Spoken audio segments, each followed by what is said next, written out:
Hey, what's up everybody? Welcome back. Brennan again in the car, post-workout. Just left the gym, but I will be playing this before the clips because I want to play into this whole intimacy thing that we've been building. We've been building a solid foundation, baby.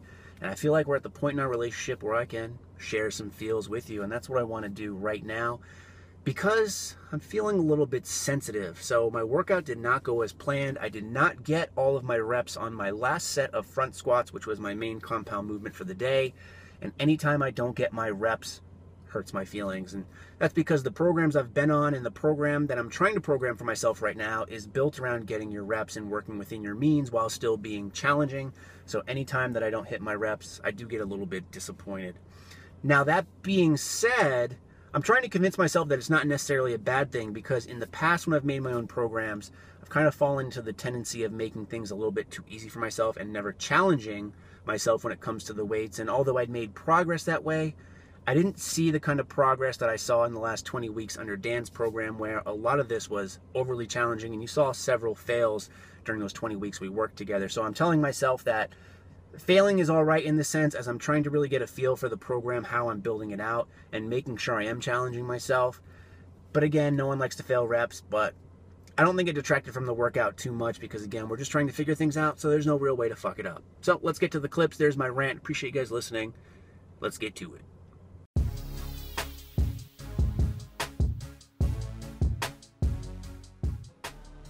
All right, so starting the day with front squats, and the goal of this was to work up to a heavy set of 5 and then repeat that set an additional 2 times. So in reality, you're doing a 3x5 at whatever the heaviest weight you're able to work up to. So again, depending on how you feel, depending on the day, some days this might be a PR, some days this might not be as heavy as you'd like to go. But you're seeing my first set here with 230, so this is part of my warm-up.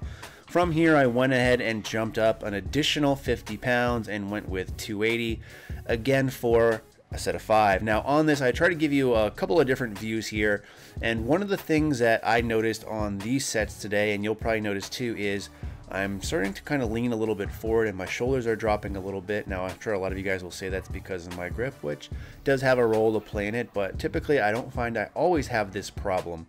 Now with front squats, one of the things that you really want to do and focus on is not so much, pushing your hips back like you might do in a normal squat, but more of really spreading your hips wide and just dropping straight down. That way your back remains straight. Now this set is a great illustration of, again, what not to do. So as you can see, I kind of start to lean forward here. This obviously is going to play into issues with having the bar where it is and keeping it in that spot.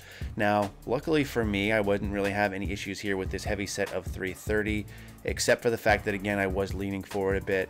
So one of the things I do is in between each set is I look at the video and try to make any form corrections that I can. So this being the case on my next set, one of the things I really wanted to try to emphasize here is keeping my elbows up.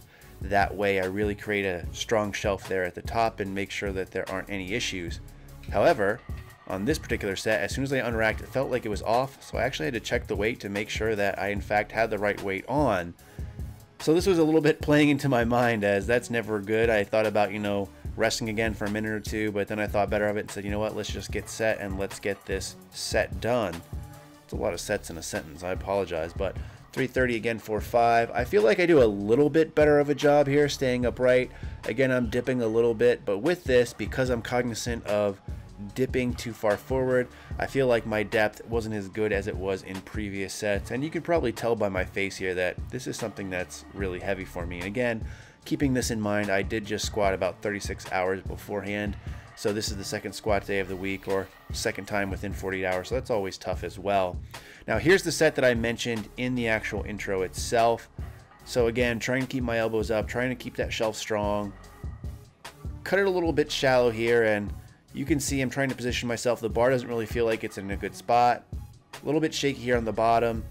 And again, trying to reposition my hands, and I've said, you know what, forget it. This just isn't happening. I didn't feel like I had it in me, so I called it a set there. Now, again, that's a little bit disappointing, but what can you do? From there, I moved on to pendlay rows. So this is different, as normally I would have done deficit stiff-legged deadlifts, but that took way too much out of me, I felt, on my deadlift day, which is done on Friday.